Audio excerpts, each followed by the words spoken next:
అదే RTV app వార్తల్ని క్షణాల్లో చదివే అవకాశం ఉంటుంది. ఒక న్యూస్ పేపర్, ఒక టెలివిజన్ ఛానల్ మీ చేతుల్లో ఎప్పుడూ ఉంటాయి. Hello, welcome to RTV. ఈ మధ్యకాలంలో మనం సిటీలో ఎక్కడ చూసినా కానీ విష జ్వరాలు ఎక్కువైపోతున్నాయి. ఎవరిని చూసినా జ్వరాలు అనేవి సోకుతున్నాయి అని చెప్తున్నారు. సో దానికి గల రీజన్స్ ఏంటి, అది సోకిందని మనం ఎలా తెలుసుకోవాలి, దాన్ని తగ్గించుకోవడానికి మనం ఫుడ్ విధానాలైనా మనం లైఫ్ స్టైల్ అయినా కూడా ఎలా ఉండాలి అనేది మనం డాక్టర్ దిలీప్ గుడే గారిని అడిగి తెలుసుకుందాం. నమస్తే సార్. నమస్తే అండి. సో సార్, ఈ మధ్యకాలంలో మనం సిటీలో చూసుకున్నట్టయితే ఈ విష జ్వరాలు అనేవి ఎక్కువైపోతున్నాయి. ఈ డెంగ్యూ కానీ చికెన్ గున్యా కానీ ఇవి రావడానికి గల మెయిన్ రీజన్స్ ఏమంటారు? సో మనం వర్షాలు కూడా లాస్ట్ 1 మంత్ నుంచి చూస్తున్నాము. ఆల్మోస్ట్ ఎడతెరిపి లేకుండా కురుస్తున్నాయి. వర్షాకాలంలో ఎస్పెషల్లీ మనం కామన్గా చూసే వ్యాధుల్లో డెంగ్యూ ఒకటి, మలేరియా ఒకటి. సో మస్కిటో బ్రీడింగ్కి అంటే స్కోప్ ఉన్న సీజన్స్ ఇది బేసికలీ. సో నీరు ఇంటి చుట్టూ నిల్వ ఉండటం, అది పూల కుండీలో అవ్వచ్చు, లేదంటే any whatever vessels that you're keeping outside. So mosquito బ్రీడింగ్కి ఇవి కారణం అవుతాయి. అనోఫిలిస్ అవ్వచ్చు, ఏడీస్ మస్కిటోస్ అని. సో వీటి వల్ల మలేరియాలు స్ప్రెడ్ అవుతున్నాయి, డెంగీ వ్యాధి కూడా వస్తుంది. ఇన్ఫ్యాక్ట్ చాలామంది డెంగీ టెస్ట్ చేయగానే, డెంగీకి మనం 3 టెస్టులు చేస్తాం యూజువల్గా. డెంగీ NS1 అండ్ సీరాలజీ అంటే IgM, IgG ఈ 3 చేస్తాం. సో ఈ 3 కనుక మీరు 4 రోజుల ముందే చేస్తే, డెంగీ వచ్చిన సపోజ్ కొంతమందికి డెంగీ ఉండి కూడా ఈ టెస్టులు నెగిటివ్ వచ్చాయి కదా, డెంగ్యూ లేదులే మాకు అనుకుంటారు. కానీ మీరు ముందే చేస్తే 4-5 డేస్ ముందు మీకు ఈ టెస్ట్ నెగిటివ్ వచ్చినా కూడా మీకు డెంగ్యూ ఉండే ఛాన్స్ ఉంది. సో టెస్ట్ని ఇంటర్ప్రిట్ చేయడానికి కూడా మీకు qualified physicians and infection disease స్పెషలిస్టులు, క్రిటికల్ కేర్ వాళ్ళు అవసరం మీకు. కాబట్టి మనం హై ఇండెక్స్ ఆఫ్ సస్పిషన్ అవసరం మనకి. అంటే ఈ పేషెంట్కి ఫీవర్తో వచ్చారు, 3 డేస్ ఆల్రెడీ దగ్గరలో డోలో కానీ పారాసిటమాల్ అవి వాడారు, తగ్గట్లేదు. అలాంటప్పుడు ఇంకా టెంపరేచర్ ఇన్ఫాక్ట్ పెరుగుతుంది, 102, 104 అవుతుంది అంటే మీకు ఖచ్చితంగా టెస్టింగ్ అవసరం.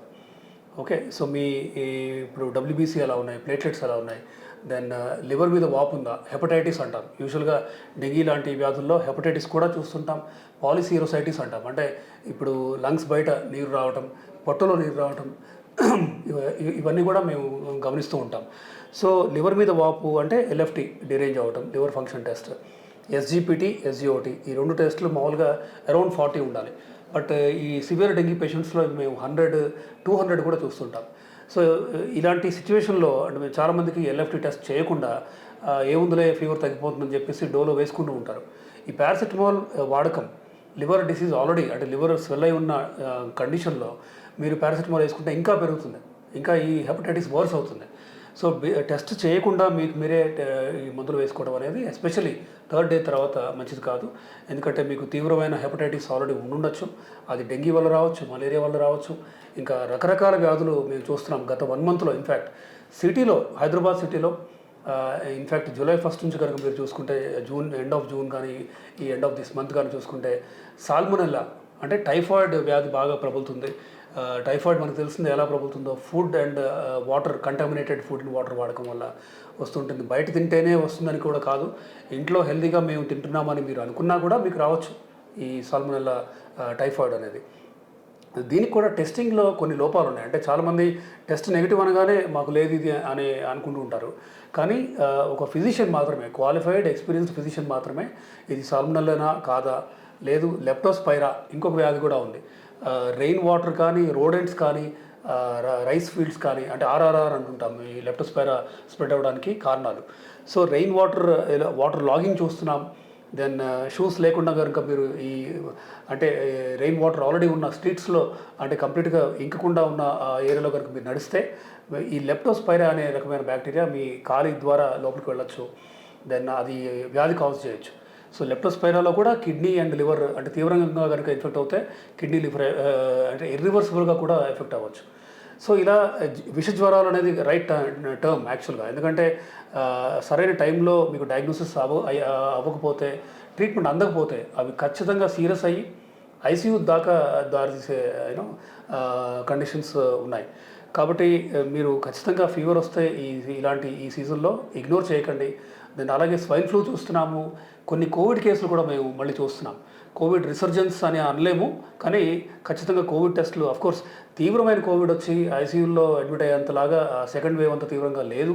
కానీ కోవిడ్ చూస్తున్నాము, స్వైన్ ఫ్లూ చూస్తున్నాము, దెన్ ఇట్లా రకరకాల viral infections, in fact non dengue viruses కూడా చూస్తున్నాం మేము. అంటే డెంగీ టెస్టులు చేస్తే నెగిటివ్ ఉంటాయి, కానీ ప్లేట్లెట్స్ పడిపోతూ ఉంటాయి, డబ్ల్యూబీసీ తక్కువ ఉంటాయి. సో ఇట్లా నాన్ డెంగ్యూ వైరస్లో ఒక 15-20 టైప్స్ ఉన్నాయి. సో ఫీవర్స్లో ఇట్లా రకరకాలుగా ఇన్ఫెక్షన్ డిసీజెస్ ప్రబలుతున్నాయి. అందరూ జాగ్రత్తలు తీసుకోవాలి. థర్డ్ డే ఎస్పెషల్లీ మీ జ్వరం తగ్గకపోతే మీరు టెస్టింగ్ చేయాలి. మీ ఫిజిషియన్ కానీ మీ ఇన్ఫెక్షన్ డిసీజ్ స్పెషలిస్ట్ కానీ వాళ్ళు చెప్పిన టెస్టులు మీరు చేయండి. అండ్ వాటిని ఇంటర్ప్రిట్ చేయనివ్వండి, మీకు మీరే ఇంటర్ప్రిట్ చేసుకోకండి. అండ్ మీరే మందులు వాడటం కూడా అంత మంచిది కాదు. In fact antibiotic use for a purely viral infection అది కూడా మనం మంచిది కాదు. Of course third fourth day viral infection అయినా కూడా సెకండరీ బ్యాక్టీరియల్ ఇన్ఫెక్షన్ రాకుండా మనం యాంటీబయాటిక్ ఇస్తాం, కానీ అది పర్యవేక్షణలో సూపర్విజన్లో ఇవ్వాలి యాంటీబయాటిక్స్.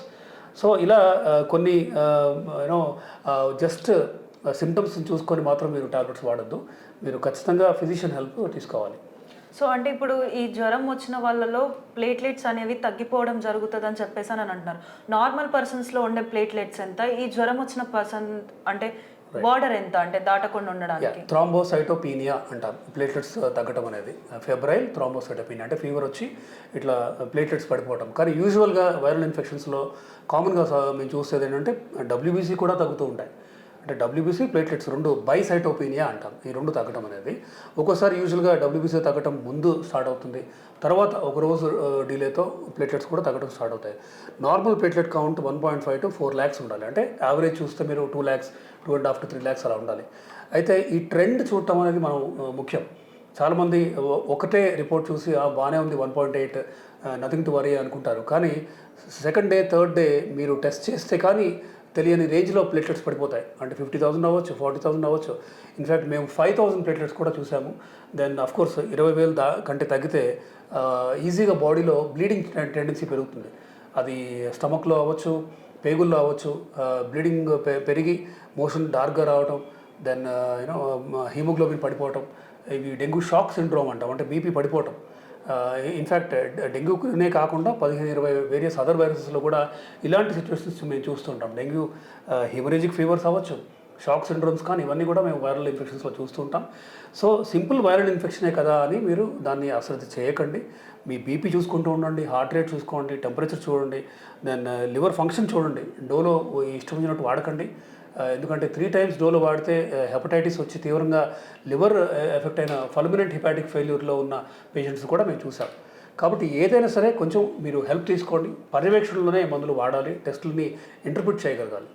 సో ఈ టైప్ ఆఫ్ వైరల్ ఫీవర్స్ని ప్రివెంట్ చేయడానికి ఇంట్లో ఏమైనా రెమెడీస్ కానీ ఎలాంటి టైప్ ఆఫ్ ఫుడ్ తీసుకోవాలి? సో వైరల్ ఇన్ఫెక్షన్స్ స్ప్రెడ్ ఆపడానికి ముఖ్యంగా ఏడీస్ అండ్ ఎనోఫిలిస్ మస్కిటో ప్రాపగేషన్ మనం తగ్గించాలి. ఇన్ఫాక్ట్ గవర్నమెంట్ కూడా ప్రొయాక్టివ్గా ఇన్ఫాక్ట్ మేము చూస్తున్నాం స్ట్రీట్స్లో డీడీటీ అవి కొడుతున్నారు. ఆ పొగతో ఖచ్చితంగా మస్కిటో బ్రీడింగ్ తగ్గుతుంది.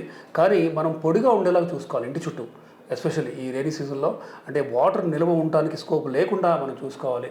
మీకు మొక్కలు అవి పూలకుండీలు ఉండొచ్చు, కానీ ఎక్కడ వాటర్ నిల్వ ఉండకుండా ఈ వెట్ సర్ఫేసెస్ ఎక్కువ ఉండేలాగా మీరు ఉండకూడదు. అండ్ దెన్ ఫుల్ హ్యాండ్స్ వేసుకోవాలి, మస్కిటో రిపెలెంట్స్ వాడాలి, కుదిరితే ఆల్ అవుట్ లాంటివి అవి మీరు పెట్టుకోవాలి. దెన్ మస్కిటో రిపెలెంట్స్ అంటే మనకి తెలిసిందే ఓడమోస్ లాంటివి కూడా అందుబాటులోకి ఉన్నాయి.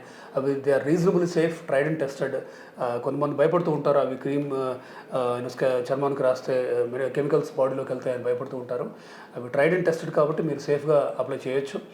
సో ఇలా మస్కిటో బ్రీడింగ్ దెన్ మస్కిటో బైట్స్ని మనం ప్రివెంట్ చేస్తే సాధ్యమైనంత వరకు మనం ఈ మలేరియా కానీ డెంగీ కానీ ఇలాంటి వైరస్లు మనం ప్రాపగేట్ అవ్వకుండా మనం ఖచ్చితంగా ప్రివెంట్ చేయొచ్చు. ఫుడ్ విషయానికి వస్తే యూజువల్గా ఫీవర్స్లో హైడ్రేషన్ వెరీ ఇంపార్టెంట్. అంటే మీరు తగినంతగా ఫ్లూయిడ్స్ తీసుకోవాలి. సింపుల్ వాటర్ చాలు, water, coconut water, fruit juice అవ్వచ్చు. అఫ్కోర్స్ షుగర్ వేసుకోకూడదు మీరు. ఫ్రూట్స్ తిన్నా కూడా మంచిదే. బటర్ మిల్క్ తీసుకోండి, కోకోనట్ వాటర్ తీసుకోండి. ఇట్లా హైడ్రేషన్, ఓరల్ హైడ్రేషన్ తగినంత చేస్తే సమ్ టైమ్స్ కొంతమందిలో మీకు అడ్మిషన్ అవసరం కూడా, హాస్పిటల్ అడ్మిషన్ అవసరం పడకపోవచ్చు. దెన్ అఫ్కోర్స్ ఇది అందరికీ వర్తించదు అనుకోండి. చాలామందికి సూపర్విజన్లో హైడ్రేషన్ ఇవ్వాలి.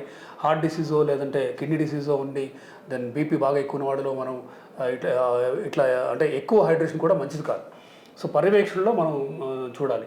అదే ఇలాంటి డిసీజెస్ లేని వాళ్ళలో మాత్రం ఖచ్చితంగా ఓరల్ హైడ్రేషన్ ఈ డిసీజెస్, ఈ వైరల్ ఇన్ఫెక్షన్స్ని అంటే బాగా వాటిని ఫైట్ చేయడానికి బాడీకి హెల్ప్ చేస్తూ ఉంటాయి. అంటే hydration is one important factor in fact ఇప్పుడు హాస్పిటల్లో అడ్మిట్ అయిన తర్వాత కూడా మనం ఐవీ హైడ్రేషన్ ఇస్తూ ఉంటాం, పేషెంట్స్ కూడా ఓరల్ హైడ్రేషన్ తీసుకోమని చెప్తూ ఉంటాం. సో సరైన హైడ్రేషన్ ఉంటే మన బాడీ ఇమ్యూనిటీకి మీరు 50% హెల్ప్ చేసినట్టే వాళ్ళే అవుతారు.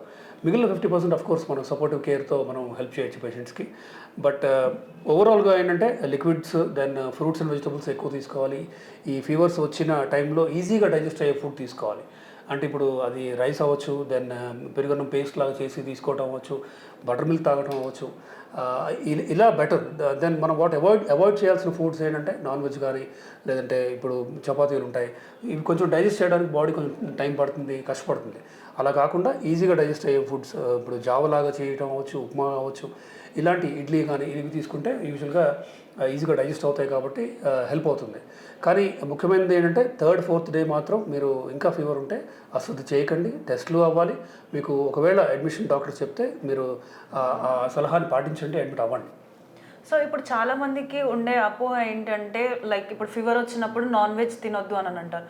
అది ఎంతవరకు నిజం? ఒకవేళ తింటే దానివల్ల వచ్చే ఎఫెక్షన్స్ ఏంటి? So non veg is usual అంటే బాడీ కొంచెం పేగులు, స్టమక్ కానీ ఇవన్నీ కూడా డైజెస్ట్ చేయడానికి కొంచెం కష్టపడతాయి అన్నమాట. సో నాన్ వెజ్ తింటే ప్లస్ అన్కుక్డ్ అంటే హెల్దీగా కుక్ చేయని చికెన్, మటన్ కానీ, ఫిష్ కానీ వీటి వల్ల సాల్మొనెల్లా మనం ఇందాక డిస్కస్ చేసాం, టైఫాయిడ్ లాంటివి వచ్చే ఛాన్స్ ఎక్కువ ఈ కంటామినేటెడ్ ఫుడ్లో.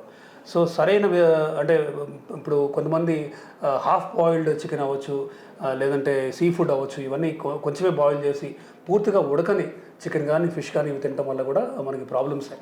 ఎగ్స్ ఫర్ ఎగ్జాంపుల్, ఎగ్స్ అయినా సరే ఇప్పుడు హాఫ్ బాయిల్డ్ ఎగ్ అంటూ ఉంటారు. అంటే పూర్తిగా ఆ ఎల్లో కూడా ఫామ్ అవ్వకుండా, అంటే బాయిల్ అవ్వకుండా కనుక మీరు తింటే కూడా వీటిలో బ్యాక్టీరియా నశించకుండా ఉండే ఛాన్స్ ఉంది. అవి మీకు ఈజీగా బాడీలో ఎంటర్ అయ్యే ఛాన్స్ కూడా ఉంది.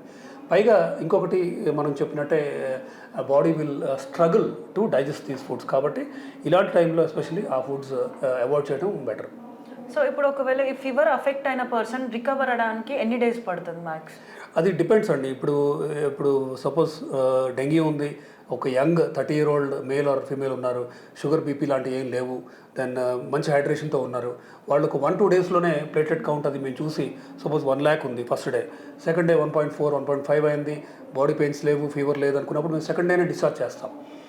లేదు ఒక 50 to 60-year-old ఉన్నారు, డయాబెటీస్ ఉంది, దెన్ డెంగీ వచ్చి కొంచెం ప్లేటెట్స్ బాగా 30,000, 20,000కి అయ్యాయి, వీళ్ళు ప్రాబ్లీ 7 days, 10 days కూడా వీళ్ళు హాస్పిటల్లో ఉండాల్సిన అవసరం ఉంటుంది. So it is a spectrum. కొంతమంది త్వరగా రికవర్ అవుతారు, అంటే రోగ నిరోధక శక్తి బాగున్న వాళ్ళు యూజువల్గా దే రికవర్ ఫాస్టర్.